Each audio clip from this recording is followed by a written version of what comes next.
Pessoal, aquele lance do ministro do Supremo Alexandre de Moraes não ter deixado o Bolsonaro ir na posse do Donald Trump continua dando repercussão. Para você ter uma ideia, os jornais internacionais estão repercutindo a fala do Steve Bannon, né? Falando que o Steve Bannon solicitou, né, que o Marco Rubio e o governo do Donald Trump tome medidas contra o ministro do Supremo Alexandre de Moraes por ter impedido o Bolsonaro de comparecer à posse de Trump.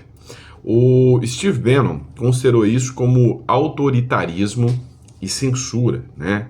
Então ele fez uma solicitação e ele deixou bem claro, olha, não estou falando em nome do governo Trump, tá? Então não estou falando em nome do governo, eu estou solicitando, ele faz parte, né, do movimento MAGA, que é o Make America Great Again, né? E dentro do movimento ele falou que o Bolsonaro é uma das figuras mais queridas do movimento.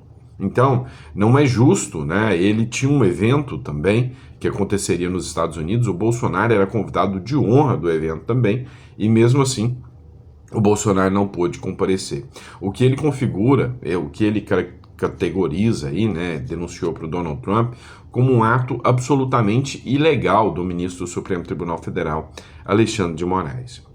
A decisão do ministro do Supremo Tribunal Federal, Alexandre de Moraes, ela foi baseada, né, no livre entendimento ou na livre convicção do juiz, tá? Então, a decisão do ministro Alexandre de Moraes, ela não pode ser considerada ilegal, tá? Então, deixando muito claro, mas ela é desmedida, tá? Totalmente desmedida. É uma medida na qual ela baseou única e exclusivamente na hipótese de fuga do Bolsonaro. Hipótese essa que para nós, né, que estamos observando de fora, a gente não vê a menor possibilidade de fuga do Alexandre de Moraes, do Bolsonaro, como vê o Alexandre de Moraes. O Bolsonaro foi para a Argentina, voltou, se ele quiser ele pega a identidade dele, atravessa a fronteira e vai parar em outro país, pede um asilo político e tá tudo bem, né? Então, assim, não faz o menor sentido, tirou o passaporte. Na verdade, é uma medida para constranger o Bolsonaro. E, na minha visão, né, não faz o menor sentido risco de fuga por parte do Bolsonaro. Olha só, a Revista Oeste também tratou o tema. Vou colocar aqui para vocês, assistam esse trecho da Revista Oeste que fala justamente sobre a decisão aí, a fala do Steve Bannon. Aqui uma reportagem, um destaque da Folha de São Paulo. O ex-conselheiro de Donald Trump, Steve Bannon, afirmou que vai pedir ao novo secretário de Estado dos Estados Unidos, Marco Rubio, medidas contra o Brasil em razão da ausência de Jair Bolsonaro na posse de Donald Trump. De acordo com a reportagem, na afirmação, Bannon cita o nome de Alexandre de Moraes. Aspas. Eu não falo pelo presidente Trump, mas as pessoas do movimento Faça América Grande novamente amam Bolsonaro. A nossa recomendação é que deve haver sanções severas ao Brasil e particularmente a esse juiz para não ter nenhum acesso aos Estados Unidos. Fecha aspas. No último fim de semana, Steve Bannon organizou um evento com representantes da direita mundial e tinha o ex-presidente brasileiro como convidado especial. Pois é, pessoal, aí vocês já podem perceber, né, que um dos meios de punição do ministro do Supremo, Alexandre de Moraes, seria, né, a retenção do visto do ministro do Supremo, Alexandre de Moraes. Há quem diga que o caminho deveria ser outro, deveria ser permitir que o Alexandre de Moraes adentrasse, né, dentro dos Estados Unidos e que lá aplicasse sanções, prisão ou alguma coisa. Mas isso é algo impossível de acontecer, isso é coisa que está vinculando aí nas redes sociais, mas que não tem o menor fundamento, tá bom? Por outro lado, o Donald Trump também inovou, tá? Ao contrário do que muitos pensavam, que o Donald Trump seria um pouco reticente com a questão das criptomoedas, dá uma olhada nessa matéria da CNN aqui. O Donald Trump diz que vai apostar nas criptomoedas, inclusive criou um grupo de trabalho. O Donald Trump criou uma criptomoeda própria que teve uma valorização de mais de 4.000%, uma coisa absurda, e depois recuou, né, essa valorização da moeda, o que é chamado de uma meme coin, né, pelo Donald Trump. E aí, o Donald Trump lançou essa moeda e agora ele disse que vai criar um grupo de trabalho para tornar os Estados Unidos a capital da criptomoeda, a capital mundial da criptomoeda.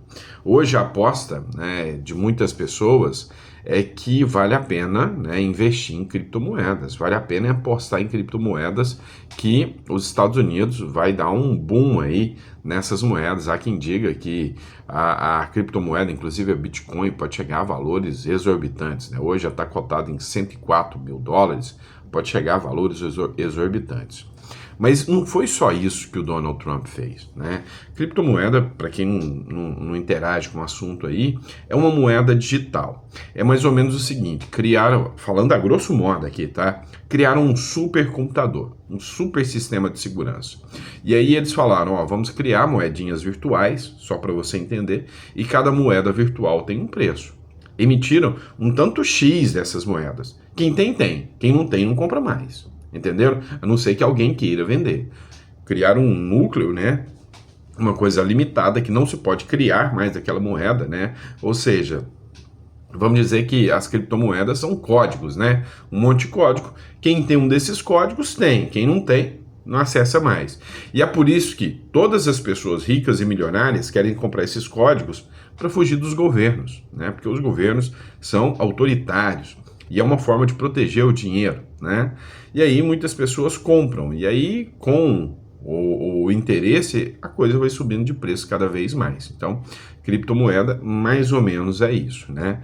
Mas tem outras formas também de você estar protegendo o seu dinheiro. Tem como você estar protegendo o seu dinheiro com uma offshore, ou seja, escolhe um país que não é autoritário, manda o seu dinheiro para lá. Tem muitas formas de você estar resolvendo isso aí, se você não tem condição de comprar também, né, uma criptomoeda que pode ter um valor super alto, né? Se bem que tem várias criptomoedas por aí no mercado, mas nem todas te garantem a segurança. Mas a grande questão é o seguinte: nessa mesma fala do Donald Trump, o Donald Trump rejeitou o Drex americano, ou seja, colocaram uma proposta na mesa para que o Donald Trump fizesse a mesma coisa que o Brasil está fazendo, criar o Drex. O Donald Trump respondeu que isso é perigoso demais, falou não, de forma alguma. Se os Estados Unidos algum dia cair na mão de um governo autoritário, ele pode controlar tudo, sem contar o quanto a gente fica vulnerável e alvo de ataques, né, de países estrangeiros. Então não faz o menor sentido nós investirmos, né, numa moeda digital nesse momento onde a guerra se trava no meio digital. Então eu vou deixar a minha moeda, né, a moeda do país. Uma coisa é Bitcoin, que é uma reserva de valor que se perder, perdeu, né? Mas não é a moeda, ou seja, não é a forma que o país negocia. Ele falou, não, a minha moeda, o dinheiro dos Estados Unidos, o dólar, não será o dólar digital. E na contramão aqui do Lula, né, que está querendo fazer de tudo para controlar você e o seu dinheiro. É realmente vergonhoso.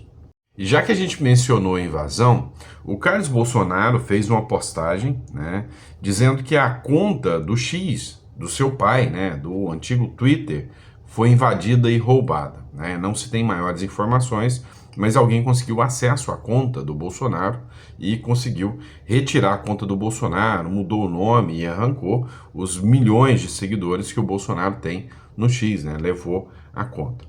E passa agora a fazer uma investigação, né, junto ao Twitter. O Carlos Bolsonaro já entrou em contato com a equipe, né, do Twitter, do X, a equipe da empresa do Elon Musk, para tentar recuperar essa conta do Bolsonaro. Uma coisa eu sei dizer para vocês, eu já vi casos de contas que foram, inclusive de pessoas que eu conheço, que foram hackeadas, tá? E geralmente, quando você tem esse hackeamento, mesmo que a empresa restitua essa conta para você, ela durante um tempo ela perde o engajamento, tá? E aí começam a abrir linhas de investigações, né? Começam a abrir discussões. Tem um grupo de deputados que acha que isso pode ser um ataque coordenado da esquerda contra o Bolsonaro.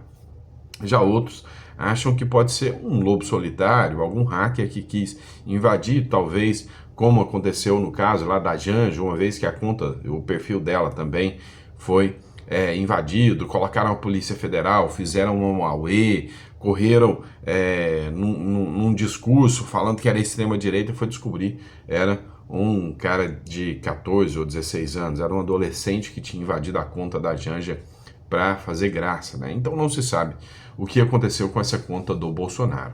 Há quem diga aqui que pode ser um início de um ataque justamente, né, para, já que não conseguiu regular as redes sociais, vamos derrubar, né, as principais redes sociais dos principais políticos. Eu não sei como que não aconteceu ainda com o Nicolas Ferreira. Hoje o engajamento do Nicolas Ferreira é muito grande, né, muito grande nas redes sociais. Mas há quem diga aqui que o risco agora é que, já que não conseguem regular as redes sociais, já que há um monitoramento muito grande, né, por parte dos Estados Unidos em relação às redes sociais, eles passaram do tempo, né, eles tiveram a chance de regular, né, naquela vez que eles partiram para cima do X, eles estavam fortes, não quiseram, né, já regular as redes sociais naquela época, passaram do tempo. Há quem diga que se eles tentarem regular as redes sociais agora, né, nesse momento, vai ter uma retaliação internacional muito grande e que todas as empresas, todas as redes sociais se uniram e vão atuar em conjunto, né? Tanto é que a Advocacia Geral da União, ela fez uma reunião com um grupo de ONGs, né, pessoas de esquerda, e convocaram, né, as 3 principais redes sociais, que é o Facebook, o Instagram, o TikTok, né? O Facebook e o Instagram pela mesma empresa, né? Pela Meta, representado pela mesma empresa, e o X do Elon Musk, ou seja, chamaram os maiores players, né? Representantes ali para tratar dessa regulamentação das redes sociais. As empresas, as Big Techs, deram uma banana para a Advocacia Geral da União, que foi um evento vergonhoso, mal quis comentar isso, né? Nas entrevistas, fugiu dos jornalistas ali, o advogado-geral da União, e não quis mencionar esse caso. A grande verdade é que as empresas de tecnologia já estão se sentindo acuadas, já estão de saco cheio, né, dessa história. E aí, todas juntas, será mais difícil do que o que aconteceu com o X, que foram para cima do X, as outras se calaram, não fizeram nada. Dessa vez, parece que o jogo está um pouquinho mais complicado, eles estão em conjunto, né? Estão trabalhando em conjunto e aí realmente estão incomodados com a censura. O próprio Mark Zuckerberg falou que tem tribunais aqui no Brasil que censuram as redes sociais, então a minha aposta é que eles não vão conseguir censurar as redes sociais de forma tão fácil assim. Inclusive, o Carmelo Neto, ele colocou uma publicação falando justamente dessa censura, né, da vontade de censurar e calar as redes sociais. Vale a pena conferir o vídeo. A regulamentação das redes sociais. Estão mentindo para você. Tudo isso porque esse vídeo do Nicolas bateu mais de 300 milhões de visualizações e acendeu um baita alerta vermelho no governo. Eles estão perdendo o povo, ou melhor, perceberam que nunca tiveram. Todos os dias as pessoas têm percebido que esse governo de defensor dos pobres não tem nada. Muito pelo contrário. Lula taxou a Shopee, taxou a Shein, taxou a gasolina, taxou as apostas e até mesmo a energia solar. E só não taxou a sua renda através do monitoramento do Pix, porque o povo não deixou. E agora, vendo o perigo que um celular na mão de uma pessoa tem, Lula vai tentar regulamentar, ou melhor, censurar as redes sociais. Porque regulamentando as redes sociais, nós conseguiremos combater. Isso significa que o governo não está cuidando da segurança, da saúde, da educação dos seus filhos, muito menos da inflação. Mas vai cuidar do que você anda compartilhando por aí. Sabe por quê? Porque se você não souber do que anda acontecendo, você não vai ter motivo nenhum para criticar o governo. Só para você ter noção, é bem provável que se a gente já tivesse as redes sociais regulamentadas, esse vídeo aí do Nicolas passaria poucas horas no ar e depois da canetada de um poderoso, simplesmente sumiria. E aí, meu amigo, toda a revolta do povo brasileiro, a nossa revolta com esse caso do Pix, a gente jamais viria a acontecer. É preciso que as redes sociais não sejam essa terra de ninguém, essa terra sem lei. É preciso que as redes sociais não sejam essa terra de ninguém, essa terra sem lei. Isso é o que dizem todos aqueles que querem te censurar e não conhecem o Marco Civil da Internet, uma lei aprovada em 2014. A internet não é uma terra sem lei. Aparentemente, eles também não sabem que crimes como injúria e difamação e até mesmo reparação por danos morais já estão previstos na legislação brasileira e qualquer pessoa que for atacada na internet pode buscar justiça. Mas não vamos nos enganar, eles sabem do que nós estamos falando. Tudo que eles querem é um caminho para tentar te censurar. E aí, se você criticar o governo, eles vão poder remover o seu post. Se você criticar uma decisão, eles vão poder bloquear a sua conta. Se você discordar de alguma coisa do governo Lula, eles podem muito bem te rotular como espalhador de fake news. Mas aí vem a questão: o que é fake news? Quem é que vai dizer quem está falando a verdade e quem está mentindo? É exatamente isso que eles querem. E não é a primeira vez que o sistema tenta isso. Afinal, já criaram um inquérito ilegal no Supremo e o governo Lula criou a tal da Procuradoria da Verdade. Agora vem cá, você já percebeu que quem mais fala em fake news é quem é mais pego mentindo? O escândalo da Petrobras era fake news, só que não. O triplex no Guarujá era fake news, só que não. O Pix não seria taxado, mas revogaram a medida. A gasolina ia baixar, mas subiu.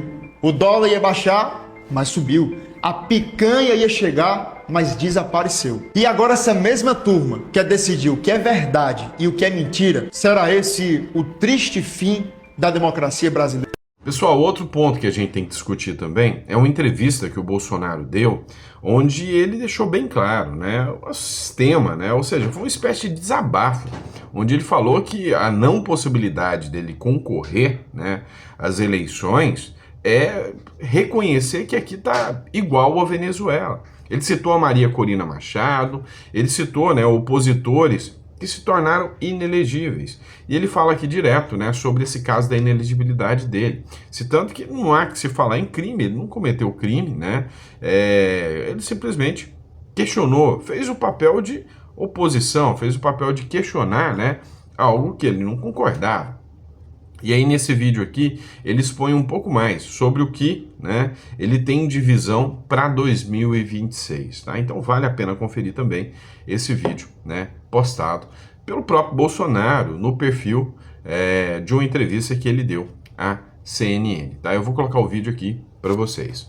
Se eu não for candidato por uma perseguição de um ministro que diz que eu abusei do poder político ao mejanico embaixadores, e a segunda elegibilidade, abuso de poder econômico.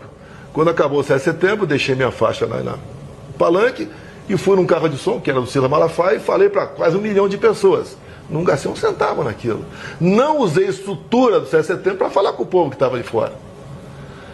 Isso daí é uma negação à democracia. Quem deve escolher o seu representante é o povo, e não um ministro do TSE. Então, sem a minha presença, é uma eleição parecida com a da Venezuela, onde a Maria Corina e o Capriles foram tornados inelegíveis por 15 anos com a acusação: atos antidemocráticos. Quais foram os atos antidemocráticos? Ocupar um carro de som e criticar o Maduro. E o Maduro, e lá, você só conseguiu descobrir, né, que houve fraude porque o Maduro aceitou há 2 anos, num acordo lá com os Estados Unidos e com a oposição, de ter o voto impresso. E ele riu, né, aceitou o voto impresso e afastou 2 pessoas por inelegibilidade. Já na Nicarágua é um pouco mais sincero, lá o Ortega. Ele não afasta nem torna inelegível. Os 7 opositores estão na cadeia. Vamos fazer eleições sem oposição aqui no Brasil? Que sem eu na direita, hoje em dia, não é oposição. Por quê? Eu evito falar nomes, tá certo? Mas eu entendo que é um direito meu disputar a eleição. Eu fui caçado, perseguido o tempo todo. E o último ato dentro da justiça eleitoral foram as inelegibilidades.